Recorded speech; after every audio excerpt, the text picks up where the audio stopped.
여름 특집 6탄 그곳이 궁금하다. 사후 세계 19, 19위부터 공개합니다. 모모에서 온 소년. 1996년 러시아의 한 작은 마을에서 태어난 보리스카는 정말 놀라운 아이였습니다. 태어날 때부터 그 어떤 고통을 느껴도 절대 울지 않았고요. 8개월 때부터는 옹알이 정도가 아니라 완벽한 문장으로 말을 할 줄 알았다고 합니다. 아니, 아기가 배고프면 울고, 그러니까 모든 의사 표현은 우는 걸로 하잖아요. 그렇죠. 근데 그거 대신에 그냥 말부터 내뱉었다고? 그렇죠. 울지 배고프니까. 않고 배고파 이랬다니. 그러니까 그게 더 소름인데. 물 줘. 배고파. 기저귀. 애기가. 그런데 여기서 끝이 아닙니다. 보리스카가 3살이 채 되지 않았을 무렵엔요. 아니, 보리스카, 너 지금 뭘 읽고 있는 거야? 보리스카가 우주 관련 서적을 읽고 있었다고 합니다. 그냥 본 게 아니라 읽었답니다. 그러더니 태양계 행성의 이름뿐 아니라 위성과 은하들의 이름까지 줄줄이 읊었다는데요. 3살도 되지 않은 아이가 말이죠. 아니 이건 영재 수준을 뛰어넘는 거잖아요. 약간 이거는 공상과학 소설에 나오는 주인공 에이, 같은데. 이게 말이 됩니까? 자, 우주에 관심이 많은 아이입니다. 그렇다고 해서 3살이잖아요. 그리고 또 언젠가부터는 외계어 같은 정체불명의 언어를 중얼거리더니 부모에게 충격적인 말을 했습니다. 사실 저는 화성에서 왔어요. 보리스카의 말에 의하면요, 자신은 화성에서 전쟁을 하던 중에 목숨을 잃었고 이후에 이 지구에서 환생한 거라고 합니다. 그리고 이를 증명하기 위해 보리스카는 자신이 살던 화성에 대해 구체적인 설명을 했는데요. Ну, были похожи. Ну, How were they different? ну, они были больше, выше, Да. сильнее. Did you use energy? Вы использовали? Плазменные батареи, Plasma. ионовые батареи. 저걸 아이가 지어낸다는 거는 조금 믿기지가 않아요. 그러니까 이게 만약에 우리 나이가 했으면 당연히 뻥이죠. 우리 나이였으면 거의 뭐 주변에 사람이 많이 없겠죠. 듣지도 않았겠죠. 근데 이제 아이가 저에게 한다는 거는 보리스카는 지구에서 일어날 큰 사건들도 예언했는데요. 2008년 지구에 큰 재앙이 닥칠 거예요. 무려 6만 명 이상의 사망자를 낸 중국의 쓰촨성 대지진이 2008년 5월에 일어났었고요. 오 맞아. 난리 났잖아요 저 때. 진도가 엄청 셌죠. 맞아요. 그래서 일각에선 보리스카가 재앙을 예언했다라며 충격을 감추지 못했습니다. 그리고 보리스카는 2011년도에도 큰 재난이 발생할 거라고 예측했는데요. 2011년은 근처에 그 후쿠시마. 그렇죠. 동일본 대지진. 네. 아시아 쪽을 많이 맞추네요. 그렇습니다. 2011년에 규모 9.0의 동일본 대지진이 일본을 강타했고요. 지진을 많이 예언하네. 뉴질랜드를 비롯해 일명 불의 골이라 불리는 환태평양 조선대에서 잇따라 대지진이 발생했었죠. 이 모든 걸 보리스카가 예언했고요. 일치했습니다. 이 화성소년 보리스카. 그런데 정말 미스터리한 건요. 네. 언젠가부터 보리스카가 흔적도 없이 자취를 감췄다는 겁니다. 그래? 그래서 이를 두고 사람들은 러시아 비밀 첩보 기관이 보리스카를 감금했다.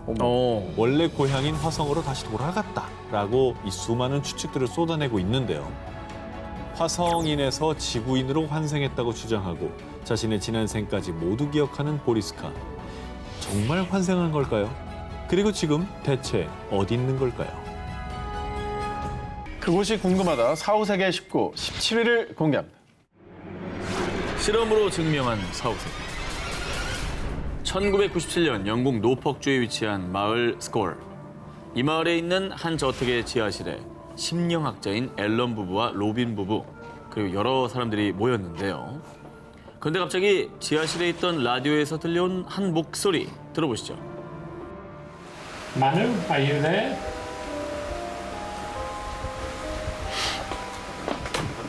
Emily? Yes. Yes. Hello, Manu. Thank you, Manu. 뭐야, 대답했어? We would like to ask the question of the appearance of your space.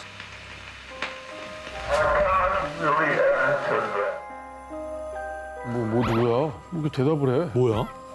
마누라고 그랬죠, 마누. 마누가 누구예요? 되게 옛날 이름이잖아. 마누가 사는 세계라니. 자, 이 영상은요.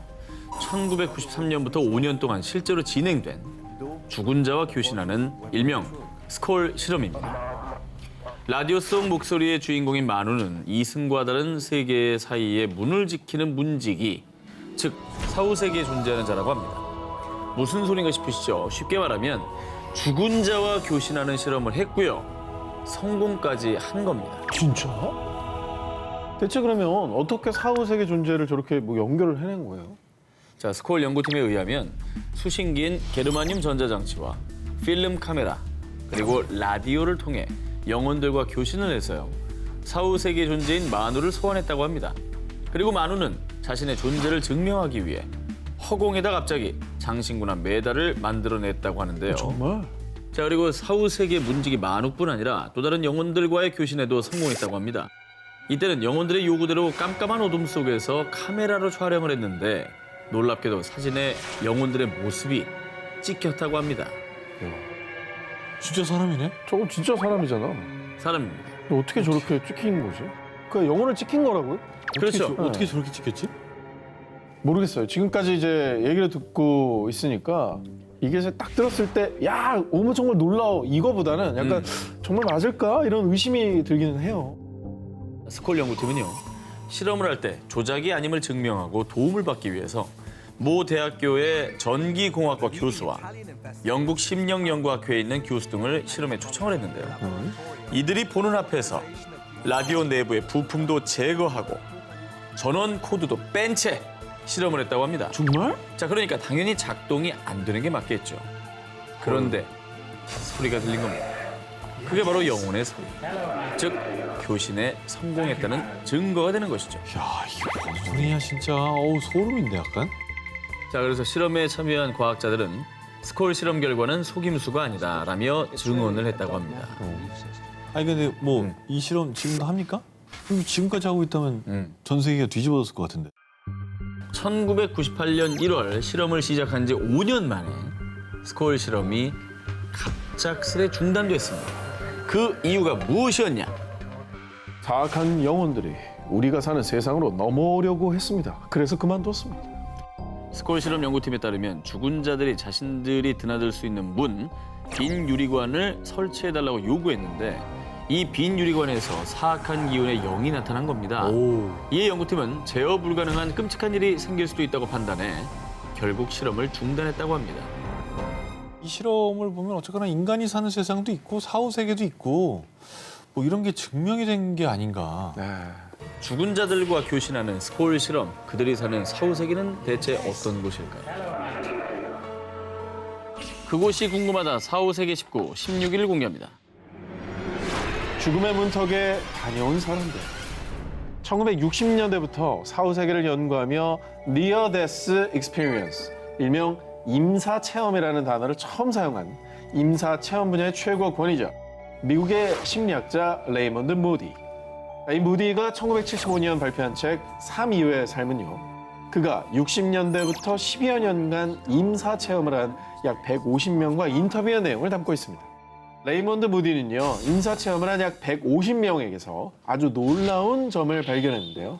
사후 세계, 그 문턱에 다녀온 사람들의 증언이 정말 놀랍게도 닮아 있다라는 겁니다. 아, 따로따로 했는데? 그렇습니다. 우와. 이게 지금 150명이나 되는 사람을 인터뷰했는데 다 비슷하게 얘기한 거면 진짜로 공통된 증언이라는 얘기 아니에요. 믿음직한 거죠. 자, 죽음을 경험한 사람들의 첫 번째 공통 증언. 뭐래요? 바로 유체 이탈. 자, 영화에서 보셨을 겁니다. 영혼이 몸에서 이게 빠져나온 현상. 이걸 말하는 건데요. 실제로 1984년 미국에 살던 마리아는 갑자기 심장마비가 와 병원으로 옮겨졌는데요. 그런데 바로 그때. 갑자기 몸이 왜 붕 뜨지? 자신의 영혼이 두둥실 떠오르는 걸 느꼈고요. 아래를 내려다보니 의료진에 둘러싸여 응급조치를 받고 있는 자신을 발견했다는 겁니다. 근데 정말 놀라운 건요. 유체 이탈을 한 마리아의 영혼이 병원을 둘러보다 3층 테라스에서 테니스화를 발견한 겁니다. 그리고 그 뒤 의료진의 응급조치로 다행히 마리아는 의식을 되찾았는데요. 3층 테라스에 테니스화가 있었어요. 마리아가 자신이 본 걸 의료진에게 얘기를 했고 이 말을 들은 의료진이 3층 테라스에 가봤는데 정말로 그곳에 테니스화가 있었다고 합니다. 야, 이거는 진짜 소름인데. 자, 이어서 죽음을 경험한 사람들의 두 번째 공통 증언. 하얀 터널. 강렬한 빛이 나는 터널로 빨려 들어간다라는 겁니다. 1982년 미국 네바다주에서 암 투병 중 숨을 거뒀다 깨어난 제이컵. 숨을 멈춘 그 순간 그는 갑자기 머리 위로 나타난 강한 빛이 나는 하얀 터널 속으로 빨려 들어갔다고 하는데요. 그런데 터널을 지날 때 그의 눈앞에 펼쳐진 광경. 바로 태어날 때부터 눈을 감은 순간까지 자신의 모습이 파노라마처럼 지나갔다는 겁니다. 이게 사실 영화나 드라마에 많이 나오던 이 장면이에요. 그렇죠. 네. 작가분들이 이 무디 책을 보고 말이죠. 참고를 해서 쓴 게 아닌가. 뭐 그런 생각이 들 정도로 공통된 증언이 나온다는 겁니다. 죽음을 경험한 사람들의 세 번째 공통 증언. 반가운 누군가를 만난다는 것. 하얀 터널을 지난 뒤에 먼저 세상을 떠난 가족 또는 친구들이 자신을 반갑게 맞아주기도 하고요. 진짜? 혹은 하느님, 부처님 등 신을 만나기도 한다는 겁니다. 어머머. 정말 얘기를 듣고 있으면 되게 안 믿기는 얘기들이에요. 사실 얘기 자체만으로는. 근데 말하는 사람들이 붙이는 뭐 상황이나 이런 걸 들으면은 좀 그럴듯한 것 같기도 하고. 아니 개별 증언들을 모아놓은 책이니까 전혀 그게 뭐 말을 맞추거나 이러진 않았을 거 아니에요. 그렇죠. 다 이제 공통적으로 나타나는 현상들. 다 개별적으로 만난 한 150명의 사람들의 얘기입니다.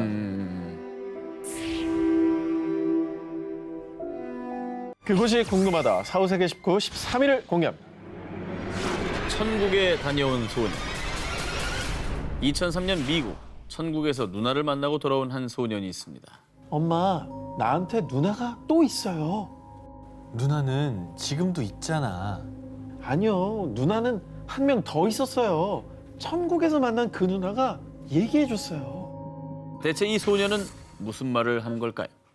2003년 3월, 당시 4살이었던 소년 콜트는 급성 충수염으로 의식불명에 빠져 응급실로 이송. 대수술을 2번이나 받았을 정도로 아주 위독한 상태였습니다. 심지어 3분간 심정지 상태에 이르게 됐는데요. 하지만 다행히도 수술은 무사히 끝났고 콜트는 건강을 회복할 수 있었습니다. 그런데 말입니다. 수술이 끝난 뒤 콜트는 엄마, 아빠, 나 천국에 다녀왔어요. 가족에게 자꾸만 천국 얘기를 꺼냈습니다. 네? 하지만 콜튼의 부모는 아들 콜튼의 의식이 뚜렷하지 않다고 여겨 대수롭지 않게 생각했죠. 그런데 천국에서 누나도 보고 왔는걸요? 콜튼이 천국에서 누나를 만나고 왔다는 말에 콜튼의 부모는 깜짝 놀라고 말았는데요. 그 이유, 콜튼이 태어나기 전인 1998년 안타깝게도 콜튼의 엄마가 임신 초기에 유산한 적이 있었던 것입니다. 하지만 콜튼의 부모는 이 이야기를 콜튼에게 단 한 번도 한 적이 없었다고 하는데요. 야, 그럼 유산된 아이가 천국에 있었고 걔를 만나고 온 거야? 콜튼에 따르면 자신과 똑 닮은 누나가 천국에서 콜튼을 보자마자 달려와 포근히 안아줬다고 합니다. 그러면서 하늘에서 지켜보고 있었다라고 말했다고 합니다. 4살 꼬마가 지어낸 얘기라고 하기에는 너무나 구체적이었던 것이죠. 게다가 아빠, 천국에서 팝 할아버지도 만났어요. 정말 재밌는 분이에요. 콜튼은 증조부, 팝 할아버지까지 천국에서 만났다고 합니다. 이분은 콜튼이 태어나기도 훨씬 전에 돌아가신 분이었는데 말이죠. 너무 놀라서 콜튼의 아빠는 콜튼에게 조심스레 다가가 팝 할아버지가 돌아가시기 전에 사진을 보여줬는데요. 이 할아버지 아니에요. 천국에는 나이 든 사람이 없었어요. 그래서 콜튼의 아빠는 다시 팝 할아버지의 젊은 시절 사진을 보여줬습니다. 그제야 콜튼은 천국에서 본 팝 할아버지가 맞다라고 했습니다. 이거 소름이다. 뭐야. 자, 이후에 천국에서 죽은 가족들이 만난 소년, 콜튼의 천국 경험담은 대대적으로 이슈가 돼서요. 2010년 Heaven is for Real이라는 책으로 발행돼 미국에서 무려 175주간 베스트셀러에 올랐습니다. 그리고 2014년에는 영화로까지 개봉돼 전미 박스오피스 1위를 기록하기도 했다고 합니다.